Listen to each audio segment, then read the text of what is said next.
નમસ્કાર મિત્રો, હું છું નવગણ ગમારા અને આજે આપણે શ્રીગર 99 ચેનલમાં 26 જાન્યુઆરીના દિવસને વિશેષ રીતે યાદ કરવાના છીએ. ઘણી વખત એવું થાય કે વર્ષોથી 26 જાન્યુઆરીનો ઉત્સવ ઉજવીએ છીએ, પરંતુ એ ઉત્સવ ઉજવવાની ફિલિંગ્સ દરેક દેશવાસીઓમાં જોવા મળે છે ખરી. આ ઉત્સવ ઉજવીએ છીએ ત્યારે નાગરિકમાં જાગૃતતાનો પ્રભાવ છે કે અભાવ છે? ખરા અર્થમાં આ દિવસનું મહત્વ કે મૂલ્ય આજની નવી પેઢીને ખબર છે કે કેમ? આ પણ એક પ્રશ્ન ઊભો કરે એવી વાત છે. ઘણી વખત નાનપણમાં 15 ઓગસ્ટ, 26 જાન્યુઆરી અને 2 ઓક્ટોબર જેવા ઉત્સવો ઉજવવાનું જે એક્સાઇટમેન્ટ છે એ યંગ જનરેશનમાં બિલકુલ જોવા નથી મળતું. એનું કારણ જેમ જેમ ઉંમર વધે છે, અભ્યાસ વધે છે, તેમ તેમ દરેકની અંદર વૈચારિક રીતે અને સમજદારી એની બાબતમાં પણ ઘણું બધું પરિવર્તન આવે છે. એ પરિવર્તન જે છે એ જ દેશ પ્રેમ કરતો માણસને અટકાવે છે. આમ તો 26 જાન્યુઆરીને આપણે પ્રજાસત્તાક દિન તરીકે ઉજવીએ છીએ, પરંતુ પ્રજાના હાથમાં સત્તા છે કે કેમ આ પણ એક પ્રશ્નાર્થ ચિહ્ન છે. અને યંગ જનરેશન ક્રાંતિકારી વિચારોવાળી છે. ખરેખર તમે તેને લાંબા સમય સુધી ઉલ્લુ બનાવી શકો એ શક્ય નથી. રાજકીય કાવાદાઓના દાવપેચ જોઈને નવી પેઢીને બિલકુલ સૂગ ચડે છે ભારતના પોલિટિક્સ ઉપર. દેશને આઝાદી અપાવ્યા પછી આઝાદીનું ખરું મૂલ્ય આજની પેઢીને બિલકુલ સમજાવવામાં આપણે સફળ રહ્યા નથી. કેમ કે પ્રજાના હાથમાં સત્તા હોવી જોઈએ એવું એક પણ એંગલથી લાગતું નથી. થોડા મુદ્દાઓની આપણે ચર્ચા કરીએ. આપણે ભારતને કૃષિ પ્રધાન દેશ કહીએ છીએ. કૃષિ પ્રધાન દેશમાં કૃષિને કેટલું મહત્વ અપાય છે એક વિચારવાનો મુદ્દો છે. ભારતનો કિસાન ખરેખર ગરીબ છે અને એનો ઉદ્ધાર કરવા માટે થઈ અને આયોજનપૂર્વક કોઈ એ પગલાં લેવાય છે કે કેમ એ પણ એક વિચારવાનો મુદ્દો છે. ભારત જ્ઞાન અને વિજ્ઞાનનો દેશ છે. ભારતની ભવ્યતા, ભારતનો વારસો, ભારતનું જ્ઞાન, વેદ, ઉપનિષદ આ બધું વિશ્વમાં એક અદ્ભુત સ્થાન પામીને ચર્ચાનો વિષય બન્યું છે. પરંતુ મોડર્ન એજ્યુકેશન કેવું છે આ મુદ્દા પર વિચાર્યું છે કે પ્રજાસત્તાક રાષ્ટ્ર ત્યારે જ બને કે જ્યારે એ પ્રજાની અંદર વૈચારિક મૂલ્યોનું મહત્વ હોય અને એ મહત્વ નથી એટલે જ ઓછી સમજણ અને ગેરસમજથી ઘેરાયેલો નાગરિક રાષ્ટ્રનું પોષણ કરવાને બદલે શોષણ કરે છે. મિત્રો, કહેતા ખૂબ દુઃખ થાય છે, પણ સત્ય છે એટલે કહેવું પડે કે રાષ્ટ્રને સૌથી વધારે નુકસાન અને રાષ્ટ્ર માટે જો ભયંકરમાં ભયંકર કોઈ નાગરિક હશે તો એ શિક્ષિત માણસ હશે. અશિક્ષિત માણસ, અનએજ્યુકેટેડ પીપલ જે છે એ લોકો લવ ફોર સાઉથ, આ દેશની માટીને પ્રેમ કરશે. અને જ્યારે શિક્ષિત થયા પછી માણસ સ્વાર્થી બને અને સ્વાર્થી થયા પછી રાષ્ટ્રનો સોદો કરવા તૈયાર થઈ જાય. આ મુદ્દો રાષ્ટ્ર વિકાસ માટે ખૂબ જ અવરોધક છે. પ્રજાના હાથમાં સત્તા છે કે પ્રજાને ગુલામ બનાવવાની પરંપરા આજે શરૂ છે? આ ચર્ચાનો વિષય છે. 26 જાન્યુઆરી પ્રજાસત્તાક દિવસ ત્યારે જ ગણાશે જ્યારે ખરા અર્થમાં પ્રજા રાષ્ટ્રને સુશિક્ષિત બનીને, જાગૃત બનીને વિશ્વમાં એક વિશેષ સ્થાન અપાવશે. મિત્રો, અમેરિકાનો ઇતિહાસ વાંચો તો તમને ખબર પડે કે ઇંગ્લેન્ડની જેલોમાં સડતા ગુલામ લોકોને જગ્યા આપી અને એક અલગ વિકસાવેલો દેશ અને ખૂબ સંઘર્ષમય પરિસ્થિતિમાંથી બહાર આવેલો દેશ. આજે વિશ્વનું નાનામાં નાનું બાળક પણ અમેરિકાના નામથી અજાણ નથી. શું કામ? જ્યાંનો પ્રત્યેક નાગરિક જાગૃત છે. દેશ માટે કંઈક કરી છૂટવાની, દેશ માટે ફના થવાની, રાષ્ટ્રને આગળ લઈ જવાની, જ્ઞાન અને વિજ્ઞાનનો સમન્વય કરી અને વિશ્વ અને પોતાની તરફ અલગ રીતે આકર્ષિત કરવાની ટ્રાય તેના દરેક નાગરિકો કરે છે. નાસા જેવી સંસ્થાઓથી લઈ અને વિશ્વને ઘણી બધી વિશેષ શોધોની ભેટ આપવા વાળી સંસ્થાઓ ભારત પાસેથી ઘણું શીખે છે. આજના દિવસે હું અચૂક કહીશ કે નાસા જેવી સંસ્થા પાસે પણ અવકાશ વિજ્ઞાનમાં સંશોધન કરવા માટે ઉપયોગી થાય તેવી 5000 થી પણ વધારે કોપીઓ સંસ્કૃત ભાષામાં એ લોકોએ સાચવી રાખી છે. મિત્રો, રાષ્ટ્રની પાસે કેટલો ખજાનો છે એ મહત્વનું નથી. એ ખજાનાનો આવનારી પેઢી કેવી રીતે ઉપયોગ કરે છે એના ઉપર રાષ્ટ્રનો વિકાસ થાય છે. ભારત પાસે ઘણું બધું છે. આપણા વિદ્વાનો ગળા ફાડી ફાડીને વિશ્વગુરુ છે ભારત, વિશ્વનું માર્ગદર્શક છે ભારત, વિશ્વને કંઈક આપવાની ક્ષમતા રાખવાની સક્ષમતા ભારતમાં જ છે. આર્યવર્ત, ભરતભૂમિ, ભરતખંડ, જંબુદ્વીપ જેવા વિશિષ્ટ નામોથી ગૌરવ પ્રાપ્ત કરેલું આ રાષ્ટ્ર આજે દુનિયાના લોકોને ઘૃણાની નજરથી જોવું પડે એવું રાષ્ટ્ર બનીને રહી ગયું છે. એનું માત્ર ને માત્ર કારણ એ છે કે પ્રજાની પાસે સત્તાક વારસો નથી. ખરેખર પ્રજાસત્તાક રાષ્ટ્ર છે. પ્રજા શું નક્કી કરી શકે છે? પ્રજા કંઈ નક્કી કરે છે ત્યારે તેના મતનું ને મંતવ્યનું મૂલ્ય કેટલું છે?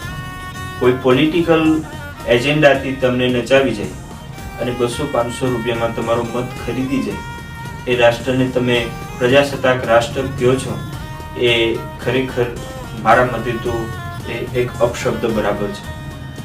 રાષ્ટ્રની પ્રત્યેક પ્રજાના મતનું મૂલ્યાંકન થાય અને મંતવ્યનું વિવરણ થાય ત્યારે પ્રજાસત્તાક રાષ્ટ્ર થયું કહેવાય. પરંતુ આપણે તો અંગ્રેજોના હાથની કઠપૂતળી બનીને હજુ તરોતાજા જ બહાર આવ્યા છીએ એટલે અંગ્રેજોના આંગળાને હલતા ચલતા જોઈને નાચવા લાગીએ છીએ.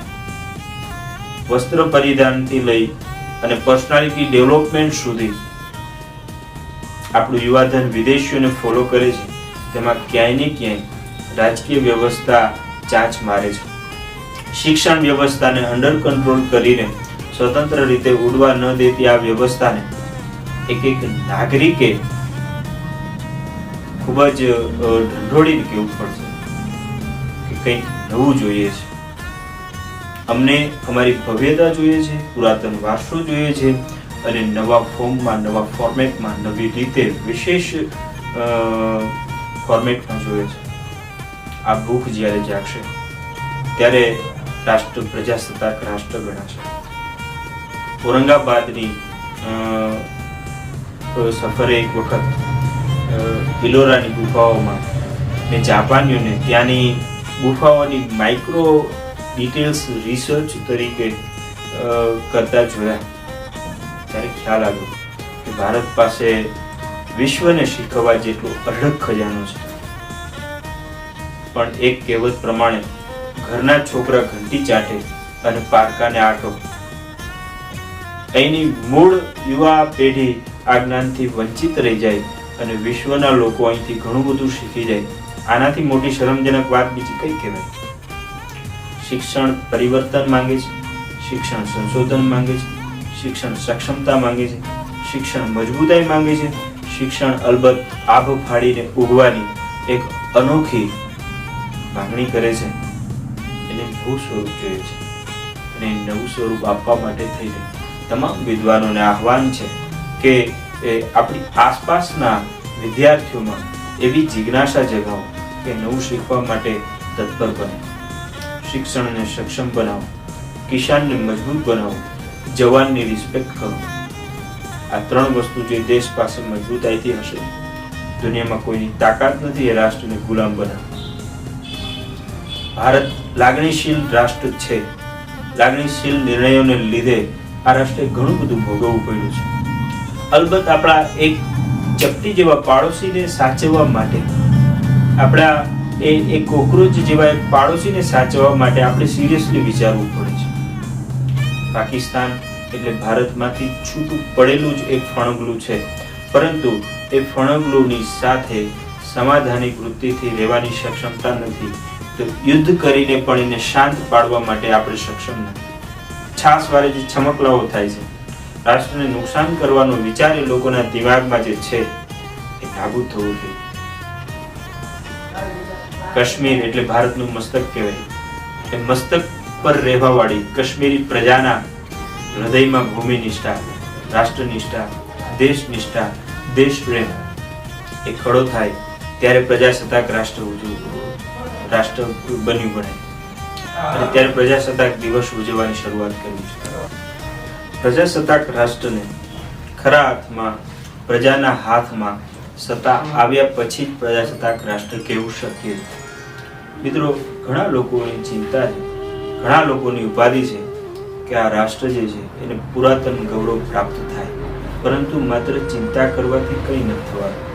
એના માટે થઈ અને દરેક નાગરિકે જાગૃત થવાનું છે, અને જાગૃતતાનું પરિણામ છે એ જ પ્રજાસત્તાક રાષ્ટ્રની પ્રથમ આવશ્યકતા છે.